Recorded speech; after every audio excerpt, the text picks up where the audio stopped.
What's up, YouTube? This is Bystander X79 coming to you today with my ban list, wish list, predictions, discussion list. Alright, last ban list is not going to be coming sooner than August. We are now August 2nd, which means we can turn around and be on ban list watch. Personally speaking, I got a feeling it's going to follow what they did last year. We're not going to get into the first 2 weeks of September. Primarily to let World Championships go unhindered and to help boost the sales of the Megatins, which comes out towards the end of the month, I think. We'll scroll down here, take a look at the Megatins. Yeah, Megatins come out at the end of the month. We're actually getting the World Championships this weekend. World Championships are going to be at the Makuhari Messe International Exhibition Hall in Chiba, Japan. So, it's this weekend. Awesome. I know they're going to have coverage on their Twitch channel. Be sure to check it out. I know I'm most likely going to be hosting that. If I'm still up. I know it's going to be very late, but...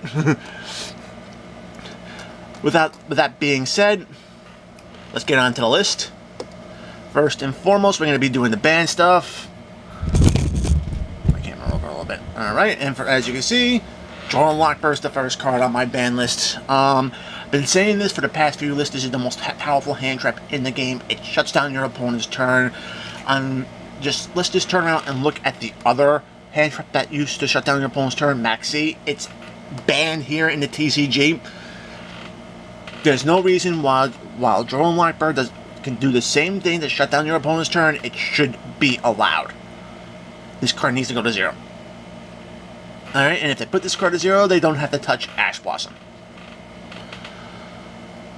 Alright, next card on the list, Trickstar Lycoris.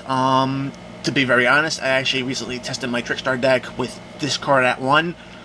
The deck still did what it did, even with this card at 1. At most, it might push Trickstar players to put an extra Lily Bell in there for a little bit more recursion, but it really isn't necessary. Since it still does a lot of the same thing with this card at 1, since it does do all that, this card, with this card at 1, it needs to be banned. I mean, its quick effect allows you to replace some of the monster, so you can reuse Candina or Lily Bell later in a duel. I mean, it's just not good. And I think if they do ban this card, it might push Trickstar players to start looking at some of the other monsters. I know Narcissus is a very good card. It basically punishes your opponent for using hand traps. So that might actually be something useful. I mean, I would like to see this deck evolve from where it does. I mean, if you don't touch the consistency of the deck, I think it might push the players to do something a little bit more fun with the deck. Alright, next card. Firewall Dragon. Yeah, this card needs to be banned. I'm sorry to say this, but the thing about it is that its recursion effect is not a hard once per turn. It just extends combos way too far. I'm all for explosive combos. I just don't want it to be extended too far to the point where your opponent or other players can't be able to fight back. So the way I see it, I see this card getting the same treatment they did with Elemental Lord Grand Soil, where they may ban it for a few lists and then release it in a special edition with a hard once per turn on both of its effects. Alright, now before everybody jumps on my throat saying, oh, Firewall Dragon shouldn't be banned, is the anime protagonist ace card. It was designed that way. Let's just turn around and take a step back. Cards in the anime were designed broken primarily to help whoever uses that card to basically overcome overwhelming odds in whatever duel or challenge they're facing. It's a storytelling element, and that's the type of effects that we really don't need in the real life game. So whatever plot armor anime cards might have should never be applied to the actual physical game. Cards should really be balanced when they come out. I mean, take a look what they did with Card Demise. draw 5 cards, and you have 5 turns to use all those cards before you lose them. Hourly Life cards has a whole lot more restrictions to it, and I think it's a little bit better if they tone down the anime cards a bit before bringing them over here. So a hard once per turn really isn't really going to turn around and kill the card. You're still going to get its effects. It's just that you can only use it once per turn. All right. Next card on the ban list, yeah, Scapegoat. This card gotta go. It just allows too much. Now I know the primary target to bring this to bring out with the tokens is going to be Firewall, and you ban them both. It doesn't seem like a very good idea. It's just that this card by itself can also open up a whole lot of more OTKs than a lot of people realize. I mean, just in Earth Attribute decks, you can just turn around and activate this card, gets 4 Earth Attribute tokens, link summon out 2 Mrs. Radiance, which power boosts every Earth Attribute monster on the field by 500, which is going to be 1,000 for both.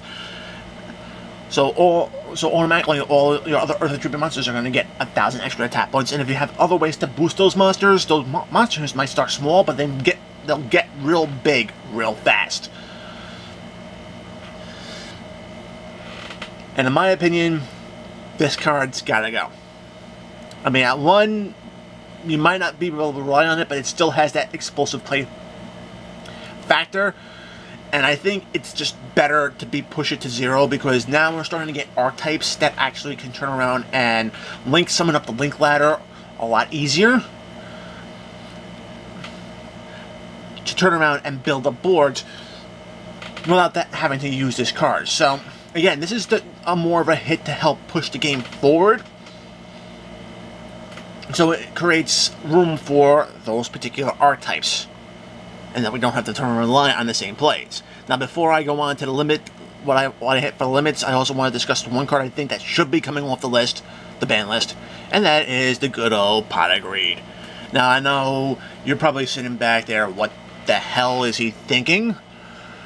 Let me explain. Pot of Greed is a generic +1. That's it. You don't have to lose 10 cards out of your deck, be banished face down, potentially losing the card you want to try to draw into. You're not going to turn around and fix your hand and load your graveyard at the same time like Graceful Chariot does. You're not going to be reloading your deck with 5 of your best monsters and then getting a +1 off of that reloaded deck. Like I said, it's just a +1. If this card ever does come off the list, you know damn well Konami is never going to let this card at more than 1. And it's not searchable, because think about it, most decks right now are archetype driven. They can actually search out the cards players need when they need it with their effects. Which would you much rather have? Consistency through the archetype? Being able to pick the necessary archetype cards that you need when you need it, or a generic +1 that you can't search and you don't know what you're going to get when you activate it. Alright, to me this is the safest card to actually bring back. Is it going to speed up the game? Maybe, maybe not. I mean, look at what happened to some of the other cards that came up the list. Raigeki is now being in the side deck. Solemn Judgment, it's either in the side deck or it's not being played. Those are 2 very powerful cards. They can do a lot of things. I'm thinking this card can come back and it really won't have the impact that a lot of players think it'll have. You may say, oh well, it's gonna give the player who activates it on fair advantage. Yeah, but that's only if they open up with it or they draw into it before your opponent's opponent gets to their copy. Since we know that Konami's never going to give this card back at more than 1, it's going to be a one-of in your deck. It could be buried in your deck. You can't search it out. And even if your opponent does do it, there's no guarantee they're going to draw into what they need. I mean, and there's also the chance that both players open with it, so where's the advantage there for either player? I mean, and if it's buried in both players' deck, where's the advantage for either player if they can get to it? I mean, let's just turn around and face facts. The game has evolved to the point where Pot of Greed really isn't that impactful. It can come back and be at 1. Alright. Going on to the other limiteds. Yeah, I hit Goki Super X primarily because this card, when it's normal summon, it gets you an extra monster onto the field to help you open up the combos. Just trying to slow down Gokis a little bit, just to give your opponent the ability to fight back. It's not taking everything away from the deck, but you are giving them a little bit of breathing room.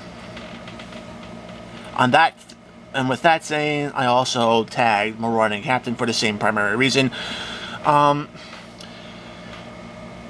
Again, gets you another monster onto the field so you can start your plays. I'm not going to be touching things like Neospatian Aquadolphin or Junk Forward, primarily because Junk Forward requires you to special summon it when you don't have any other monsters on the field. So it's a great opening card, but if you don't open it with it, it gets a lot less great. And Aquadolphin eats a normal summon, and it doesn't give you anything out. It doesn't really give you another monster on the field. So I think those two cards are safe to keep. Hitting Super Xing Marauding Captain will slow the deck down a little bit. Alright, of course, Sky Striker Mecha Hornet Drones. This card was put on the OCG limit list last list. I really see this card actually getting the same treatment here. Just being able to chain 3 copies of this card onto the field and be able to build into a bigger link just isn't a good idea, especially since Konami's going after token generator cards. This card at 1 is fine. I mean, there's plenty of ways to get it out of the deck now that we got Hayate. So there's plenty of ways to actually get this card out of the deck and use this card. So at 1 will be fine here in the TCG. And then, of course, last but not least, we're going to be having Trickstar Reincarnation. Draw and Lock, I know I put on the ban list, but I'm analyzing these cards as individuals. Trickstar Reincarnation, yeah, banishing your opponent's hand and then making them redraw another hand. Okay, it's kind of like a one-sided card destruction, where your opponent probably has a plan, but yeah, you're gonna get rid of that plan and make them draw into something else. I get it. At 1 it's not that bad. At multiples, I mean, think about it. Losing, if you go second and your opponent sets 2 of these things, you're losing 12 cards out of your deck. That's not a good thing. 1 card is fine. The fact that it can, when it hits the graveyard, you can actually banish it to bring back another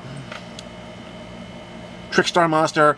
Yeah, that should have been not the same turn it was sent, but I think both effects, just having it once in the deck is not a bad thing for Trickstars. Alright, on to the semis.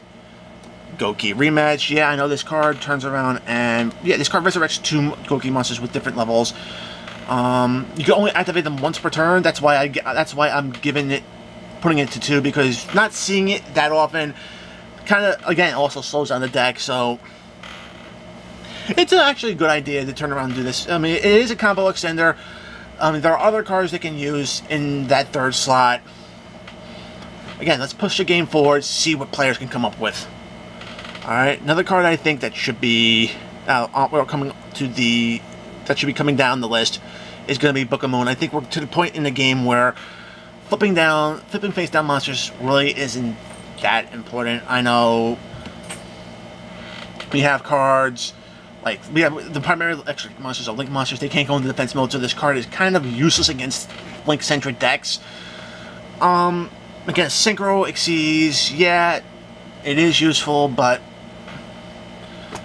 I really don't see the need to keep this card at more than less than 2. You can come back to 2, and I think it won't really have that much of an impact on the game.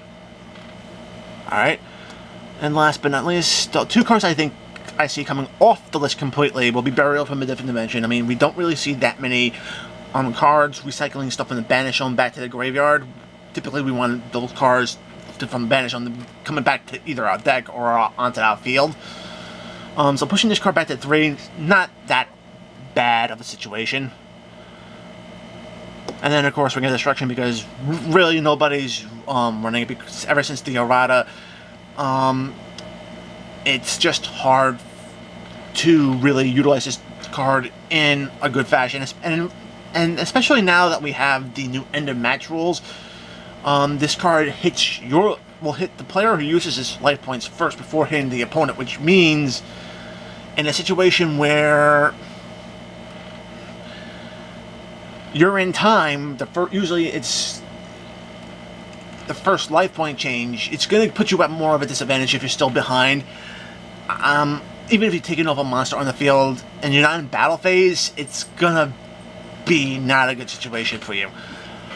Alright, so that's my list. If you like this, give it a thumbs up. If you want to see more content like this on my channel, make sure to subscribe and enable notifications so you know when I put up new videos, guys. If you think I missed something or you have a disagreement, let me know in the comments. Yeah, I know I'm going to get a ton of comments about Pot of Greed, but you know what? I gave you my reasonings. It's a safe card to bring back. So until next video, guys, peace out.